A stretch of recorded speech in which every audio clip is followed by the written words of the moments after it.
So Phil, you've been involved in disruptive tech all your life, a 30-year career. You've done 5 investments into early tech startups. I was interested, given your knowledge in the industry, your history, what have you seen as being the most disruptive time in tech? Interesting question, Debbie. So my career started out actually 40 years ago selling typewriters. So that was the disruptive technology of the day, the golf ball typewriter. And then my first business was selling word processors. But if I look back, I think the most exciting time was really the very early days of the internet, what I refer to as the dot-com days. Because that was a real game changer. That sort of influenced our lives. So, the internet has sort of changed our lives so much. And to be involved in that very early days was really exciting. So I had a business building online stores, sort of the very first sort of version 1 e-commerce shops. And for about a year, we really struggled to persuade people that they'd sell their goods online. But as we know, it all came good in the end. And we ended up building the first e-commerce sites for lots of well-known UK retailers.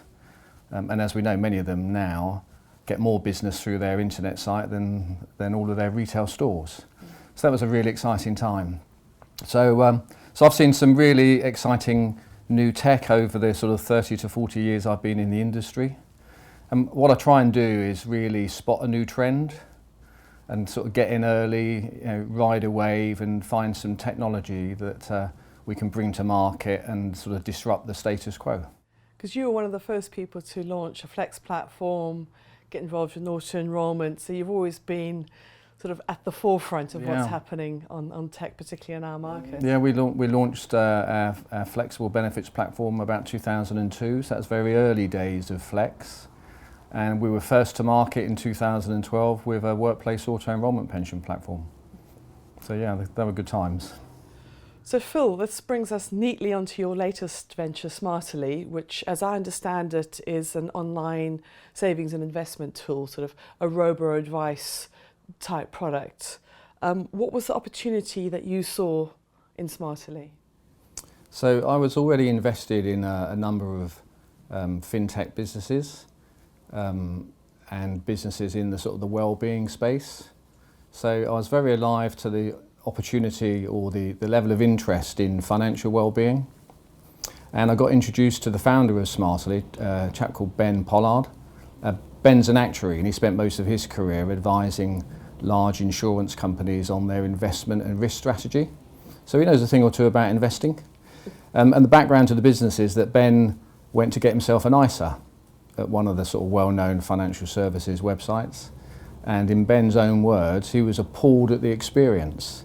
He was bombarded with fund data, fund fact sheets, opinions, and he thought, well, this is complicated and I'm an actuary, I know what I'm doing. How does the average consumer cope?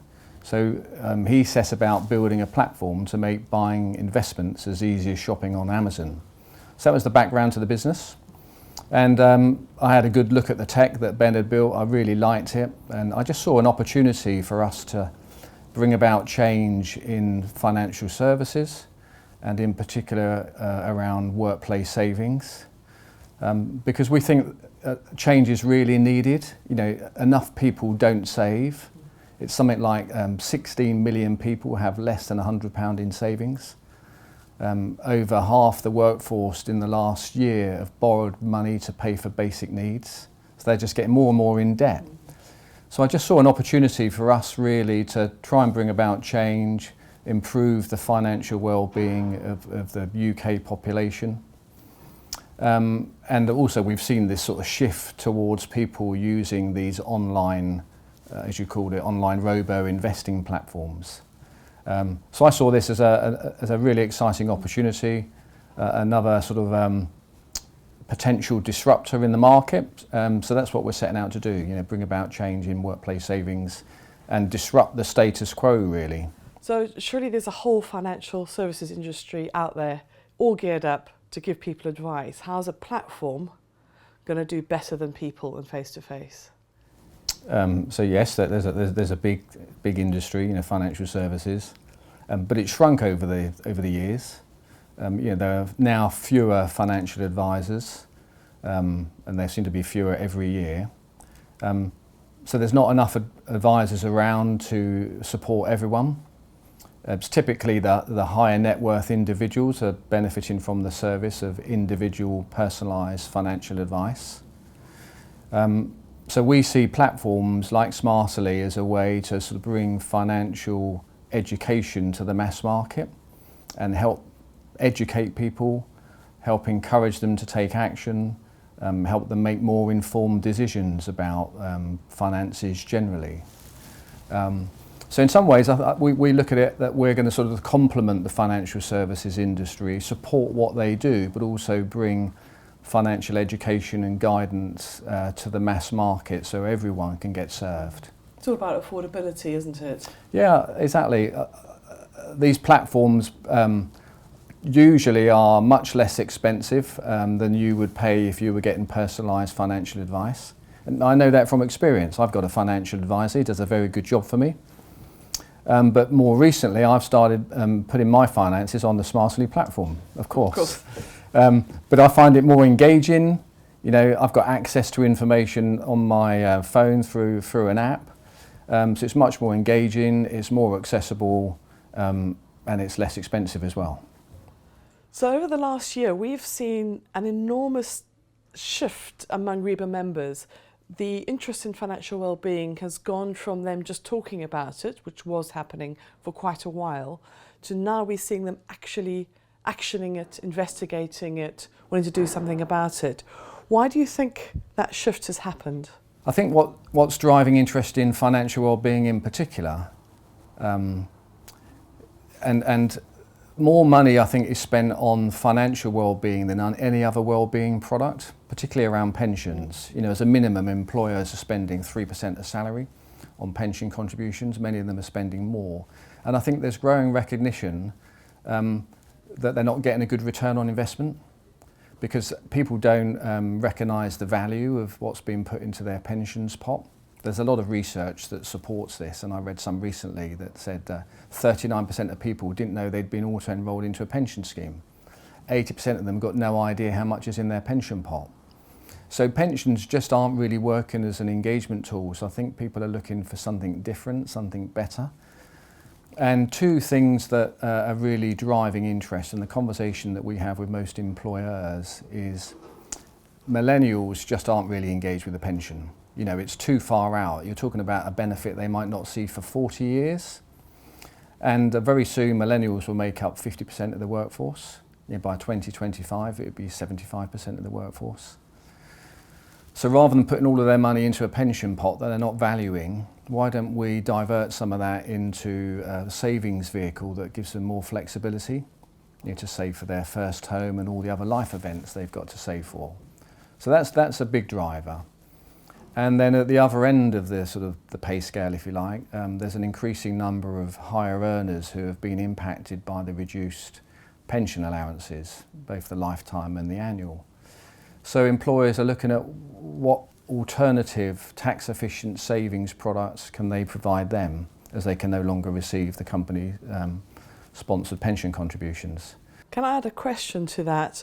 So, as I understand it, what you're trying to get, especially millennials, into the savings habit. You're not saying that they shouldn't save into a pension one day, because I don't think any young person, no, not at all, no. at any, yeah, even when we were young, weren't that interested in pensions. Yeah. It's getting them into the habit, so that becomes natural that they're going to save for the long term, yeah, rather than instead of a pension. Absolutely, and thank you for picking me up on that. Pensions are a good thing, and everyone should have one, and everyone should save into a pension. So you're right. We're trying to encourage better saving habits, and the workplace is a good place to do this. So if you can encourage and help people to save through the convenience of payroll deduction, and if you're matching contributions, you know, they're all good incentives to get people started on that savings journey. We just feel that, of course, saving for retirement is important, but what about all the other life events along the way that people need to save for? And if they've not saved for them, they're just going to get more and more in debt when they borrow money to pay for those events. So we just think there needs to be a bit of a shift, a bit more of a balance and one overall savings pot really, with different jars for different sort of life events, short, medium and long term. We've seen a huge amount of change in financial services, in banking, disruptive banks. Just the whole financial services fintech industry seems to have been turned on its head in a relatively short time. And as you said earlier, Smarterly is being disruptive. So what are some of your plans? What are some of the things that you're thinking about working on now that will take that forward and continue to be disruptive in our market? Yeah, we think ourselves as a challenger provider. So as you referenced, a bit like the challenger banks, they've really changed the whole landscape of the banking industry. And we want to do the same with workplace savings. You know, we want to sort of disrupt the pensions market in particular. And we understand that the market wants that as well. So we recently commissioned some research, which we'll be publishing very soon, where we spoke to a few hundred businesses. And we asked them questions about their pension scheme and what they felt about it, and the savings marketplace generally. And overwhelmingly, the majority of them said they want to see disruption in the pension space. You know, it's just time for change. Pensions really haven't changed very much at all for tens of years, other than changes in regulation, but actually the whole pension product, the way it's communicated, the way we onboard people, it's not changed much. So, you know, we really do want to disrupt the marketplace. Our research also found that about 90% of the companies we spoke to do intend to review their pension provider, and they would welcome a disruptor coming into the market. The size of the provider wasn't a high priority. You know, they value things like the user experience, modern technology like apps. Those things are much more important than just going with a big provider. So we do feel there's a good opportunity to bring about change in the marketplace. At the moment, Smarterly is focused on providing individual savings accounts primarily, so ISAs and general investment accounts, and we've not gotten involved in pensions. But a lot of our companies are asking us, why can't we use your tech to manage our pension scheme? Because it's much more engaging than the legacy technology that we've got already. So I think you know, it's time for change. I do believe that across financial services generally, we will see new challenger providers coming in, and we will see a lot of disruption. And I think the pension providers of today, you know, they've got to ask themselves, you know, do they want to adopt modern technology and disrupt the market themselves, or do they want to be disrupted? Mm-hmm. Really good question, and I'm hearing that from other places across the industry. We are going to be seeing interesting times ahead, and that's not often a word that you associate with pensions, so good luck. Thank you very much.